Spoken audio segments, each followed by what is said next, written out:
You're out by your coneflowers right now, and something isn't right. The petals look pinched. The centers came in short and stunted.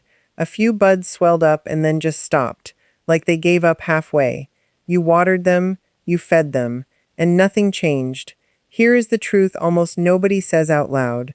Those warning signs are not thirst, and they are not old age. They point to one quiet mineral your soil ran out of this August. I know, because I misread these exact signs and I nearly dug out a clump of purple coneflowers I had grown for 9 years. So stay with me. Because the fix traces back to a British scientist named Catherine Warrington in 1923, and it works on the old, established plants you have loved for years, not just the fresh ones from the garden center. Let me take you back to the August I almost lost them. It was hot, dry, the kind of week where the soil pulls away from the edge of the bed and cracks open. My coneflowers had been the proudest thing in my garden for the best part of a decade. Big, generous, purple daisies with those bronze-orange centers the bees never left alone. And that year they came up wrong. The flowers were small. Some had 4 petals instead of the usual dozen.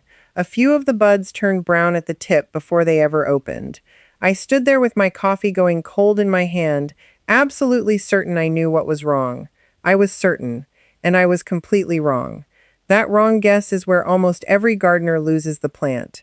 So let's walk through the clues together, one at a time, exactly the way I should have the first time. Here's the first clue, and it's the one that fools nearly everyone. The plant looked thirsty. The leaves went a little limp in the afternoon. The stems leaned. And in August, when the ground is baked and the sky is empty, what is the first thing any of us reach for? The hose. I soaked them, morning and evening. I gave that bed so much water the soil never really dried out. I told myself I had caught it in time. But the new flowers kept coming in deformed. The little ones stayed little. That is the paradox that should stop you cold. If it were simple drought, water would have fixed it in 3 or 4 days. Coneflowers, echinacea, are prairie plants. They come from the open grasslands of the American Midwest, and they are built to survive drought that would flatten half the things in your border. A mature coneflower can send a taproot down 2, even 3 feet. That root reaches water you cannot see. So when a plant that laughs at drought suddenly looks like it's suffering, thirst is almost never the whole story. Watering it harder doesn't just fail to help. It can quietly make the real problem worse, and I'll show you exactly why later, because that detail is the key to the whole mystery. For now, understand this. Wilting in a plant this tough is not an answer. It is a question. And the answer is hiding somewhere else. So I ruled out thirst. Reluctantly. And that pushed me straight toward the second wrong guess, the one that actually did the most damage.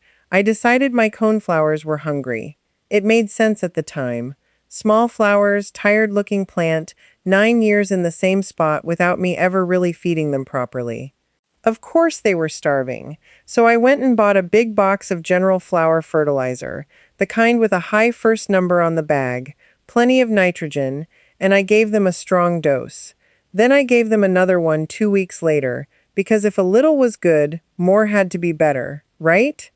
Here is what actually happened. The plants got leafier, greener, taller even, and the flowers got worse. That's not a coincidence, and it's a mistake I see in gardening comment sections every single August. Somebody's coneflowers look off, and the top reply is always, "Feed them, they need feeding." But nitrogen tells a plant to build leaves and stems, not flowers. When you pour on nitrogen in mid to late summer, you're telling a plant that should be pouring everything into blooming to go back to growing green instead. You push soft, leafy growth right when the plant should be maturing its flowers. So the blooms I got were even smaller and even more distorted than before. I had taken a plant that was already sending me a warning, and I had shouted over it. If your coneflowers are big and bushy and green, but the flowers are stunted or strange, please, put the nitrogen down. That lush green is not health. It's a symptom. And it's telling you the true problem is not a lack of general food at all. It's something far more specific. Something missing that no ordinary flower fertilizer even contains in the amount your plant needs. Now, this is where the mystery took a genuinely frightening turn for me, and I need you to look closely at your own plants while I describe it, because this next part decides whether your coneflowers can be saved at all. There is a disease that hits echinacea and produces some of the strangest symptoms in the whole garden. It's called aster yellows. It isn't a fungus and it isn't something you can wash off. It's caused by a tiny bacteria-like organism called a phytoplasma, and it's carried from plant to plant by little insects called leafhoppers, the ones that flick away when you brush the foliage. And when aster yellows gets into a coneflower, the flowers go bizarre. The cone in the center can sprout little leafy green tufts, like a strange green hairdo growing right out of the middle. Petals turn greenish, or twist, or come out deformed and stunted. The whole flower can look like a green, mutant version of itself. And here is the hard truth. There is no cure, none.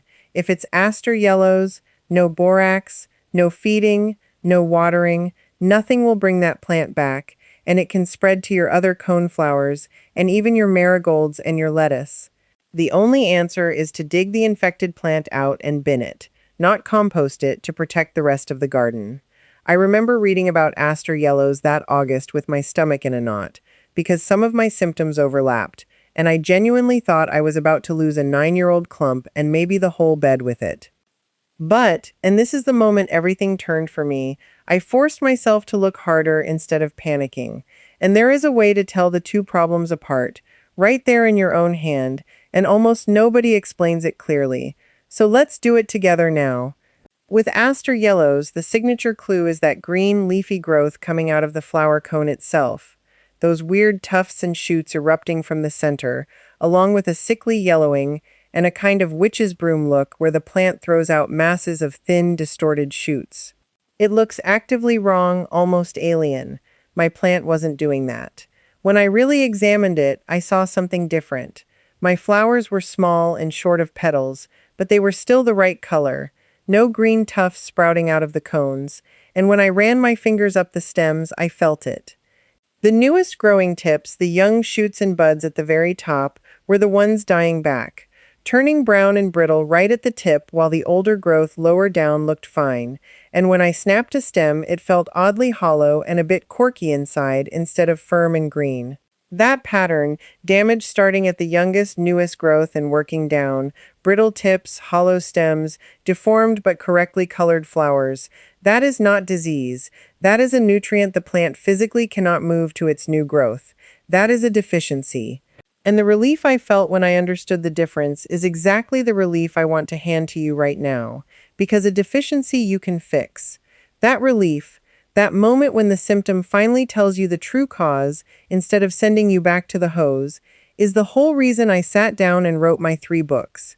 Everything I know about reading a drooping hosta, a peony that refuses to flower, a rose that fades a little every year, and knowing which month you must not cut a stem, is in there in far more detail than a single video allows. Over 337 pages of symptom-first diagnosis, so you stop guessing and start knowing.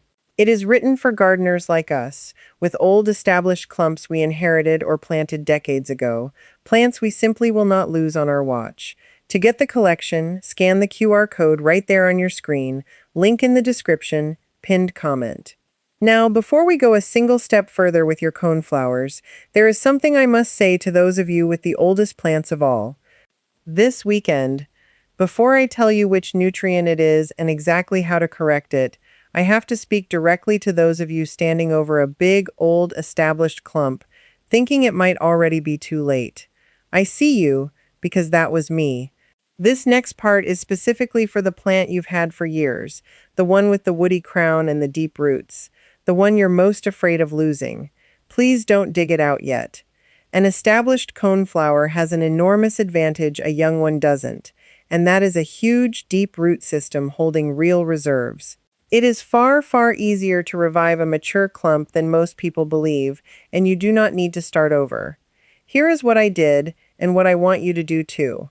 First, go out and deadhead every deformed, stunted, or spent flower you can see. Snip the stem back to just above the next healthy leaf or bud lower down. I know it feels wrong to cut off flowers when the plant already looks poorly, but you are telling the plant to stop pouring energy into those failed blooms and redirect it into a fresh flush. Coneflowers will very often push a second, cleaner round of buds in late summer once you relieve them of the exhausted ones. Second, and this matters more than it sounds, give the whole clump one long, deep, slow soak at the base, right down into the soil, not a light sprinkle on the leaves. I mean letting a hose trickle at the roots for a good long while so the water sinks deep, then letting the top of the soil dry between soakings rather than keeping it constantly wet. Deep and infrequent, not shallow and constant. Hold that thought about deep watering, because it is about to become the single most important clue in this entire diagnosis. Third, put a 2-inch layer of mulch, compost or shredded leaves, over the root zone to hold steady moisture and stop that August soil from baking bone dry. Do those 3 things and you have prepared your established plant to actually receive the fix. Because the fix only works if the plant can drink it in. And now, finally, let me tell you what that fix is. The missing nutrient is boron. Not nitrogen, not phosphorus, not potassium, the big 3 we all fuss over. Boron, a trace mineral your coneflowers need in only the tiniest amount, but cannot flower properly without. And here is where the story gets genuinely surprising, because this is knowledge that has been quietly buried under 100 years of bigger, louder advice about the main fertilizers. Back in 1923, a scientist named Catherine Warrington, working at the Rothamsted Experimental Station in England, one of the oldest agricultural research institutions in the world, proved for the very first time that boron is an essential element for plants. Not helpful, essential. Without it, plants simply cannot function normally. And what does boron actually do? It is critical for building healthy cell walls, and above all, it is critical for flowering, for pollen, and for the growth of new tips and buds. Now notice something. Boron does not move around inside the plant. Once it's placed, it stays put. So when a plant runs short, the oldest leaves stay fine, but the newest growth, the young shoots, the buds, the flowers, they starve first. Brittle, dying tips, hollow, corky stems, deformed, stunted, poorly formed flowers. Does that list sound familiar? It should. Those are the exact symptoms I was staring at. Those are the symptoms so many of you are staring at right now. Boron deficiency has been misdiagnosed as drought, as hunger, even feared as disease, for as long as people have grown flowers, precisely because almost nobody thinks to check a trace mineral first. But here's the piece that makes August the deciding month, and this is the clue I told you to hold on to. Boron becomes available to plant roots only when the soil is moist. In dry soil, boron gets locked up, physically stuck, where the roots cannot reach it. So picture what happens in a hot, dry August.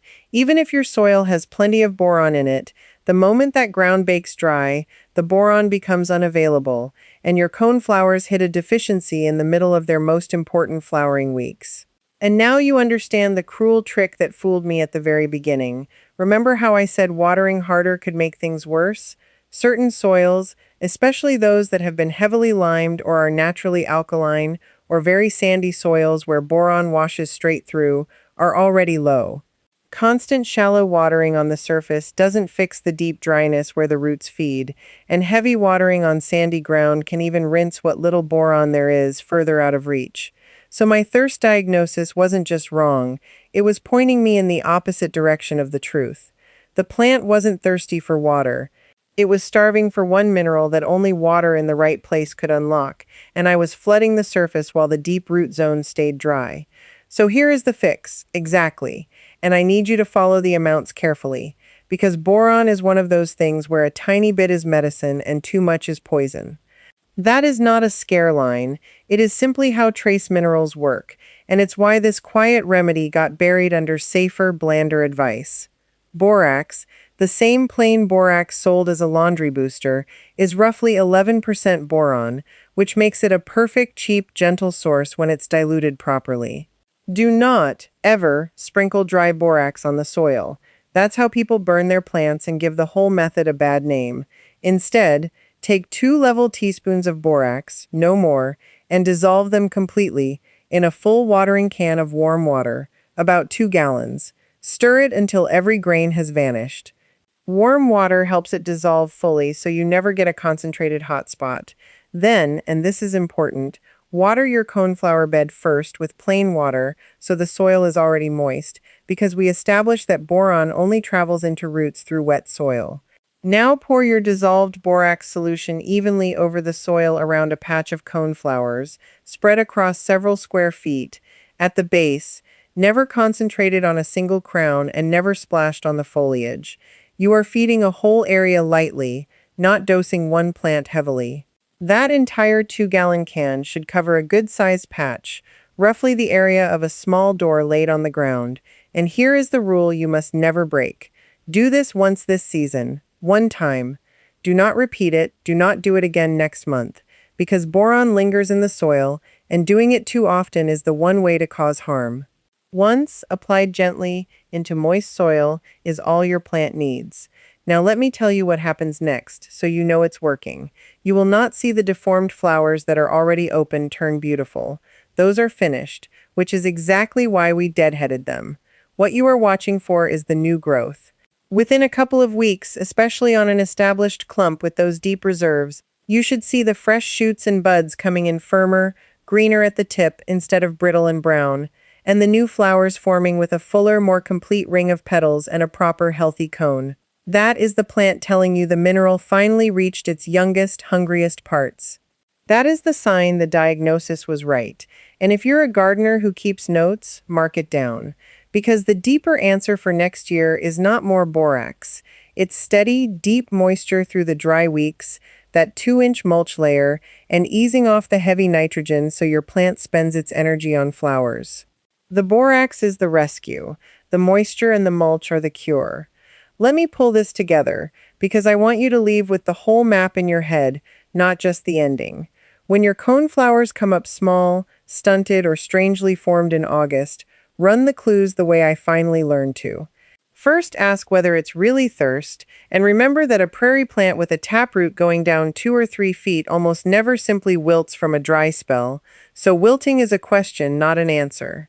Second, resist the urge to pile on fertilizer, because lush green leaves with poor flowers is nitrogen pushing growth at the expense of blooms, and more of it makes the problem worse, not better. Third, look hard at the center of the flower, because green leafy tufts erupting from the cone, witch's broom shoots and sickly yellowing mean aster yellows, which cannot be cured and means removing the plant to protect the others. But if instead you see correct color, brittle dying tips on the newest growth, hollow corky stems, and deformed but not green tufted flowers, you are looking at boron deficiency, unlocked and revealed by a hot, dry August, and that you can fix this very weekend with 2 level teaspoons of borax in 2 gallons of warm water, poured once over pre-moistened soil across a wide patch. That is the whole detective story, from the first false clue to the buried truth that Catherine Warrington uncovered at Rothamsted 100 years ago and that careful growers have quietly relied on ever since. I want to be honest with you about what almost happened in my own garden, because it's the reason I care so much that you get this right. I very nearly dug that 9-year-old clump out. I had the fork in the ground. I had convinced myself it was diseased, that it was finished, that I'd failed it, and it wasn't finished at all. It was hungry for one mineral I'd never once thought about in 9 years of growing it. I gave it the diluted borax, I deep-watered it properly, I mulched it, and by early September it was throwing new buds with full, proper petals, and the bees were back on the cones like nothing had ever gone wrong. That plant is still in my garden today. Every August, when the ground starts to crack, I think about how close I came to killing something healthy out of pure misreading. And that's really what all of this is about.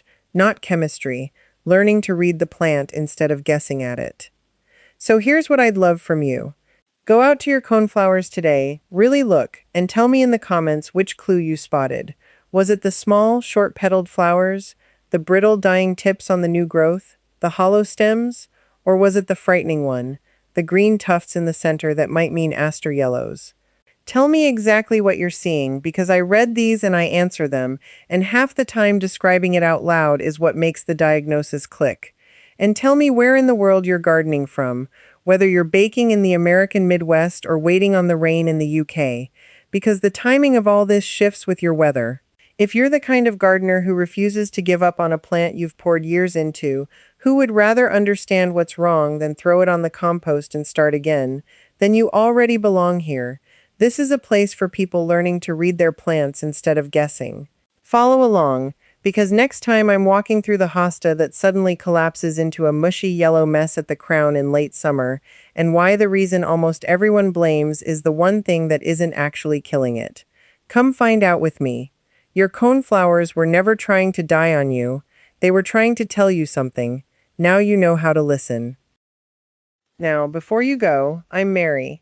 Here on the video I showed you the warning signs, but inside the blooming garden circle I walk you through the full method for your own bed. And if something looks off, you can ask me directly. I answer you myself, no robots. You'd be joining gardeners just like you. Just point your phone's camera at the code on the screen and you can cancel anytime. Now your hostess can thrive just the same. In the next video, I'll show you how 2 simple spoons keep them lush and healthy all August long. Go ahead and watch it right here. It's starting now.